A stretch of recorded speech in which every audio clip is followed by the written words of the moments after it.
So welcome to the end of season 2038 review, and let's just say over the next few clips you guys are either going to be with me and understand the pain that I've gone through, or you are going to go down into the comments and explain what a stupid manager I am. Please go down, hit that subscribe button if you've stumbled across me on this episode. Please make sure you do go down, comment below. If you're watching this, if you're a regular viewer, etc., please just go down and comment anything, because the more comments, the more YouTube promotes my content, etc., etc. So please get into the comments and let's make this episode a highly commented episode. So you joined us halfway through the season. We're going to start this recap. And we've made a couple of signings. So, Lamina Niang has come in as a backup on the left and right back position. I think he's a decent player, only 18 years old, has a lot of potential, starting off in our under-18s. Rasmus Smith has joined us. Now, he was with us from 2034 to 36 as a central defender. We ended up selling him to SJK for 1 million. We've ended up buying him back for 1.2. Because I've just really struggled to find someone who could play centre-back, but also is going to be a backup as a half-back, but also is not a foreign player. Rasmus Smith joins us again. I think he's a very solid centre-back stroke half-back, so really pleased to bring him in. And we've finally done it after 3 years of trying. First look now at the age of 16. Patrick Christensen has now joined us age 19. Cost us 5 million, but he does have a value of 9.8 to 11.5. Very, very talented Norwegian central mid stroke defensive mid. Can also play that half-back role again. I think that's a good signing coming in central mid. Now, in terms of players going out, at the minute, nothing major, but we are going to work through them. So Daniel Perez has gone out. He was never going to break into our first team, so we've ended up selling him for 350k, paid 5k for him. I think that's a good bit of business. For 20k, Kerberg, our central defender stroke left back, who was now being capped by the national team, we sold to EB.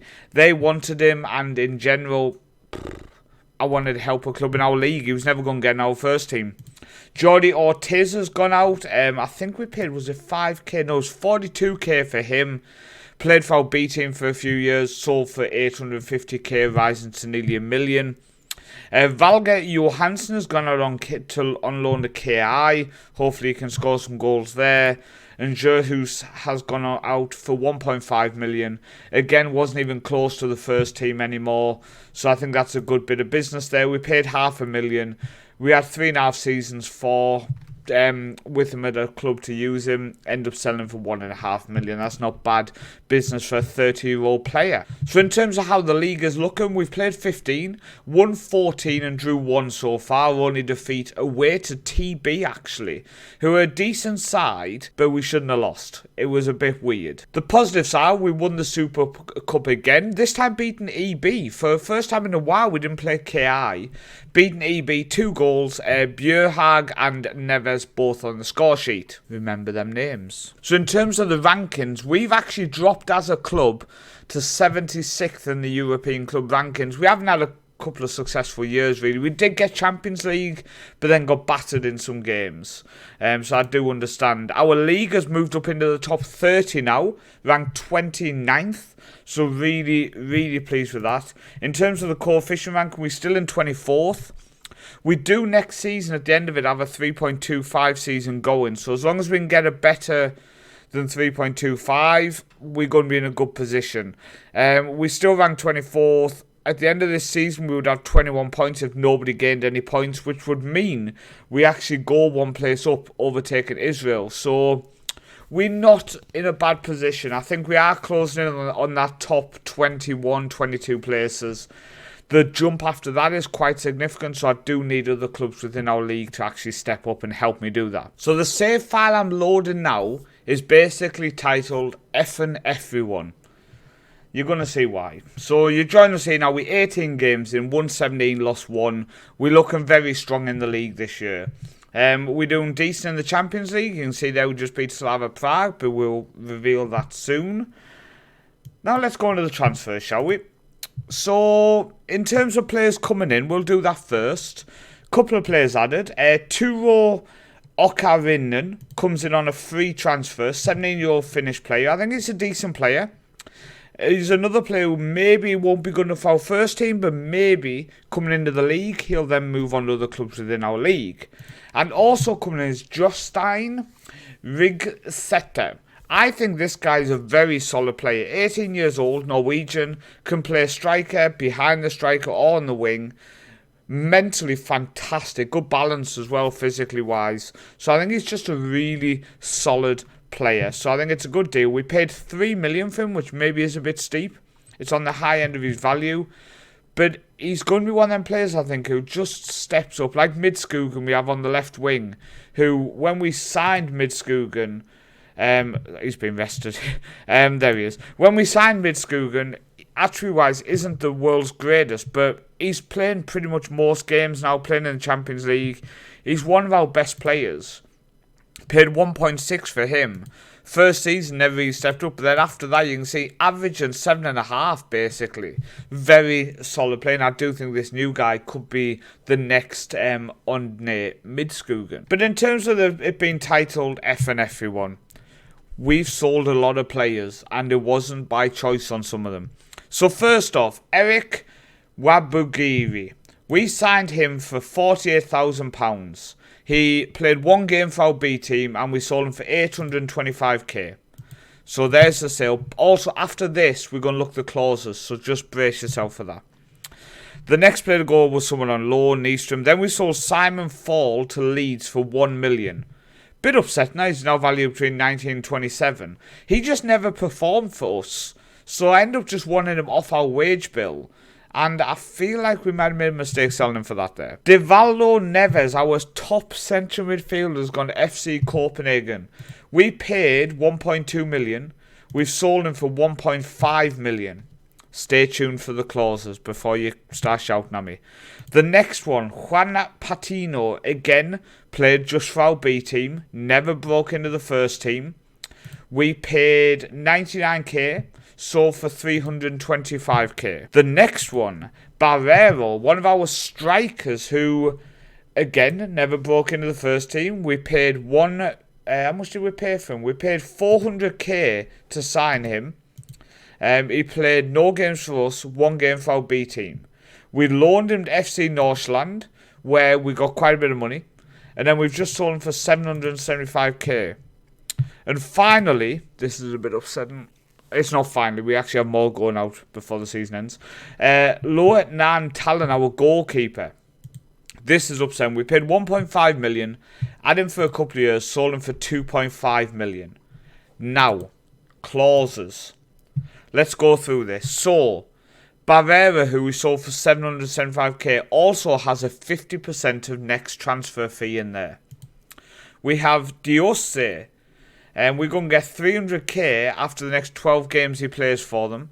40% of profit we get for him. Working our way down to players who we've just sold. Let me find. We've still got some clauses for Skare, by the way. There. Northman Talon. 50% of next sales. So we sold him for 2.5 million plus 50% of next sales. So if he goes for 6-7 million when he's too good for Sweden, we might end up getting another 3.5-4 million out of that. Devaldo Neves, 50% of next fee as well. I think he could end up leaving up Copenhagen for 10, 11, 20 million. We could end up between 5 and 15 million extra from that sale. Jordi Ortiz, 20% of profit we're going to get. Also 200k in 39 league games. The sale of Terens, of that young Rwandan, we get 30% of profit. And we get a friendly. We get 140k when he plays 5 games. And 275k after another 10 games. So we've got a good few clauses set in there, as well as the fact that we've lost quite a few of our players. Huh, what's that? Back on the transfer screen, Paul. Okay, so Bjorn Haag has joined us on loan. Because we sold him. We'll get to that. And also we have managed to pick up this Czech Republic central defender. We picked him up for 51k. mentally fantastic. I think, again, this is going to be one of these guys who we actually move on for close to $1 million plus a transfer clause, to be honest. I don't think he's going to be good enough for our first team, but we'll see. So in terms of sales, we've sold £16.5 million worth of players now. So Tov Bjornhag has gone to Porto. So we paid £2.5 million for him. We've sold him for £2.5 million after 2 great seasons scoring goals. I didn't want to sell him, I really didn't. But when them clubs are coming in, remember, our league is ranked 29th. So when clubs are coming in for players, they then say they want to go, and I really don't want to hold on to players who don't want to be here. Al Fituri, our Liberian potential halfback in the future, has gone on loan to Randers for the rest of the season. Our versatile left back, right back, defensive mid has gone to PSV for $1 million. So paid under $500,000 and for a few years sold for $1 million. Washington, who was our best halfback, he was by far one of our best players, paid 11.75k, sold final now for $3 million, and then the other 2 are loans. So if we go into the clauses again and go to in, scroll ourselves around. So Washington has 2 clauses. So we sold him, we paid 11.75 million, sold him for $3 million, plus 50% of next sale, plus a friendly. Now, he's valued between 20 and 23 million. So if he ends up leaving in 3 or 4 years for, say, 30 million, we're going to get another 15 million out of that. And if we paid £11,000, and we could end up with close to 20 million for him. So you've got to look for the positives of that. That is why I end up allowing him to go. Sean going to PSV, we sold for just under $1 million and 50% of next sale. So again, valued between 750 and 3 million. If he does do well for them and he goes for, say, 5 million, might get 2.5 million out of that, which means we end up making a very nice bit of profit. So we do have quite a few clauses in there. The final one obviously being Bjorn Hogg, valued between 1.4 and 4.1 at the minute for Porto. I do think that'll go up because he is going to become a goal scorer for them. And if we can get another 4 or 5 million out of that, it's a good deal in my opinion. And our squad is still quite strong. We do have that Holman who has replaced Bjorn Hogg as our main striker. And he is just a fantastic 19-year-old. And I don't think we lose in quality putting him in instead. So our squad is still strong. I think maybe a weakness is the fact that we have Peter Nergard Munksgaard as our first choice goalkeeper now. He is only 17, but hey, he's doing a decent job. He's conceded 1 goal in the first 9 games in the league he's played. Conceded 3 goals in 5 Champions League games. So let's not put him down too much. The sad thing is he refuses to play for the Faroe Islands because he's in the Danish under-21. So I do think in terms of being a national team player, he's not going to be a Faroe Islands national team player, but we have a good goalkeeper who came through our academy, so we've got to look at the positives there. So in terms of the Champions League, we have made it to the group phase again. I just couldn't throw it away to purposely get to the Europa League. I think, even though we've sold a lot of players, I think we've got a good side. So I do have faith we can improve. So we beat Slava Prague 1-0 away before a 3-2 victory at home. We then played HJK Finland, 1-0 victory away before a 2-0 victory at home, just complete domination. We then beat Partizan 2-0 at home before a 2-1 victory away from home. So a 100% record in qualifying has saw us into the Champions League group phase again. We've got Red Bull Salzburg at home, Sociedad away, Inter Milan at home, Dortmund away, Cluj away, Michelin at home, before finishing away to Man United, then home to Rennes. So it's not the hardest group of games, and honestly, we need to start picking up results in these kind of games, so fingers crossed we can do something there. So we have youth intake, and then I think the next update will just be the end of the season. So youth intake was really, really poor. We're just not developing high quality, which is expected. I'm guessing Faroe Islands, high quality, like world class, are going to come there every few years. We got a goalkeeper last year who is now our first choice goalkeeper, so we've got to look at some positives. So Jerhus is supposedly our best player who's came through the academy. And then maybe this attacking midfielder who a few years ago might have got given a chance to develop. He's probably going to just come through our youth team and move on to another team in our league, which it's not the worst thing if we can keep developing players who are better than what other teams are developing. In a few years, they get them after they've had some time getting better in our academy. So it's the end of season, and I actually want to end by starting off and looking at our national team for the year. So we played 5 games this season, this 2038 calendar year, and we didn't lose a single game, conceding only 2 goals. So we beat Kosovo 3-1. We then beat Andorra 3-0 in our first competitive game. Liechtenstein 6-1 at home. Andorra 4-0 at home, and then away to Liechtenstein end with a 3-0 victory, meaning we beat everybody in our group. We've won the group in the Nations League D, so we will be winning promotion to Nations League C next time. Scored 16, conceded 1, 12 points, absolute domination, really pleased with that. We've also got our draw for the qualifying for the European Championships. We've got Finland, Georgia, Romania and Sweden. Now, we can do things there, I think. Our national team's looking decent. We're looking solid. Mortensen's not actually playing games for Cardiff at the minute. I genuinely considered maybe throwing in a cheeky bid and bringing him back for a couple of years, because our goalkeeper is only 17. Maybe we need a first choice keeper for a few years. So I am considering it. But we're looking solid. We've got some players we're rotating in. We've got some players we're giving chances to. We've also got one of our former youngsters who we signed as a kid from Vikingur Göta.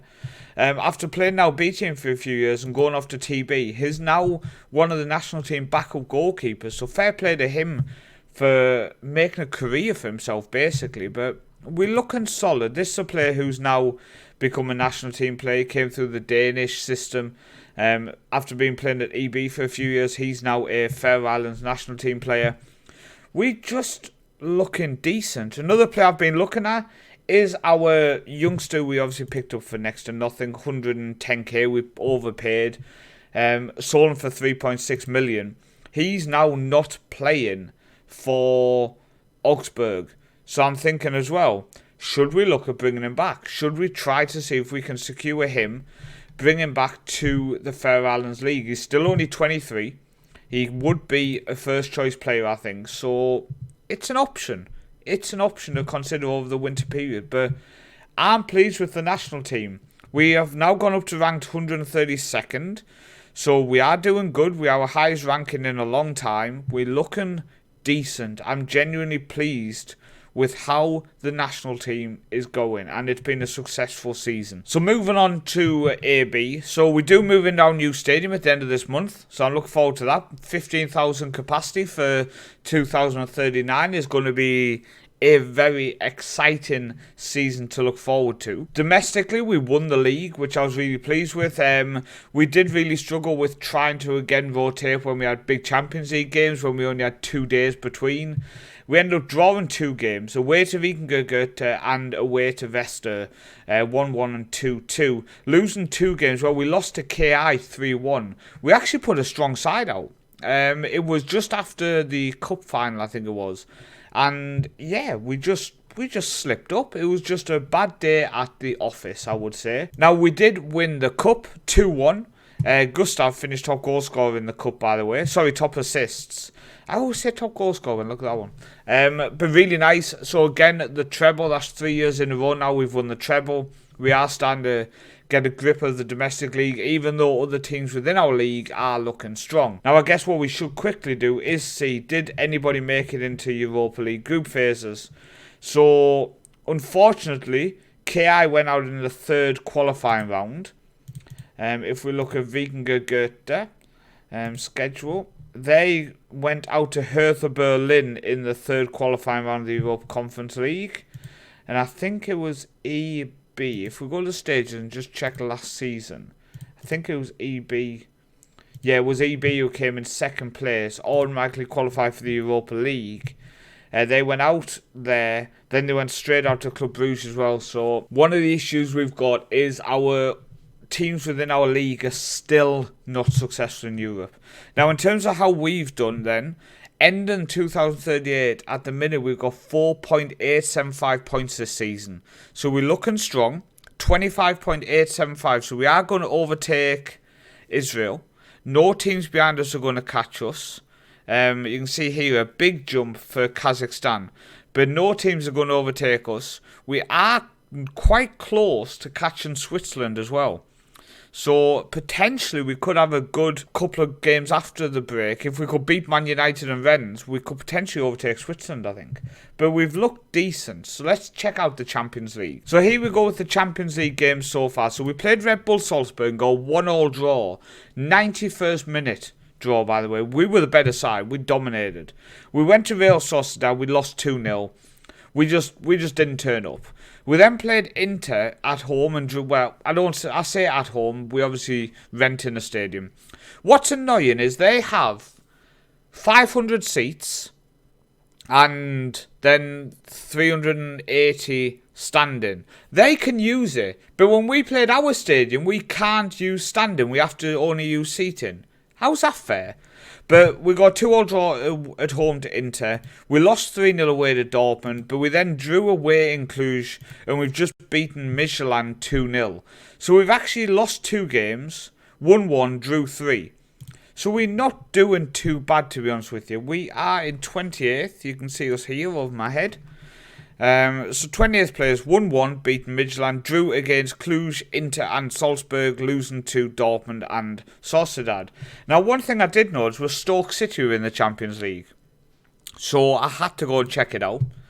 So I went to the Premier League, and I've already seen this, and I noticed there that Arsenal, Wolves, Man United and Man City. So I was like, okay. Then I saw Liverpool are down here with Chelsea this year, by the way. I thought that's a bit strange. So I checked out last season. And you can see Liverpool finished in 14th. So I went under the general. Liverpool have become a bottom half Premier League side. They won the Premier League in 2029-30 and 28-29. But since then have just declined and declined. I'm curious if next season could they be battling relegation? Like, what has happened to Liverpool? That is strange. And they were only predicted 13th. So it's not even like they've just kind of dropped off, but they could get back up. People are just like, no, they're a bad side now. They are a bad side. But in all competition, we're looking decent. We got 55 million in the bank. We've still got 30 million to spend. We've arranged some transfers, so we'll quickly go through them. So we'll do the coming in. So we have Rabbi coming in, who is a right-back Egyptian, 17 years old, comes in on a free. I think he could develop into something fairly decent. And again, if he doesn't, he will definitely move on for a good amount of profit. We have coming in again for a free, a defensive midfielder from Costa Rica. Again, could develop into something decent. Again, is going to go into our under-18s or B team. We have, join us for 140k, we have a central midfielder from Honduras who will be in our B team and could develop into someone quite good, actually. We've got a left winger who's going to come into our first team, Norwegian left winger, 19 years old from Viking, Ekström. I've been looking to pick him up, and finally, after 2 years of trying, we've done it. We have a Diarra coming in, a Burkina Faso winger stroke attacking mid who I think is very talented. 18 years old. I think we'll probably come in and around the first team for next season. And coming in as our first choice striker going forward is Konrad Wojciechowski. I think I nailed it. He was in the top 50 Wonderkids last year, so I've been trying to get him for the last 12 months. We have secured him now, 1.8 million. I think it's a good deal. Mentally, technically and physically, he's just a bit better than the strikers we did have. So I think it's a good bit of business, and he is going to be an absolute goal machine. Absolute goal machine. It does just solid us up again up top. Instead of us losing a striker and not bringing in someone as good and us just having someone who's fairly decent, we've now got someone who's actually better than who we had before. He joins us next month. So a few of these, the final four we looked at are all going to be with us before the new season starts. In terms of our squad, top goal scorer for this season who's left is Holman. 18 starts, 13 subs, he scored 19 goals, very solid player. Midskogen there with 12 from the wing, Egerlin with 11 from the other wing as well, so really pleased with our wingers. And Kilberg with 9 goals, 14 assists. He's still just doing it as a rotation option, you've got to be pleased with him.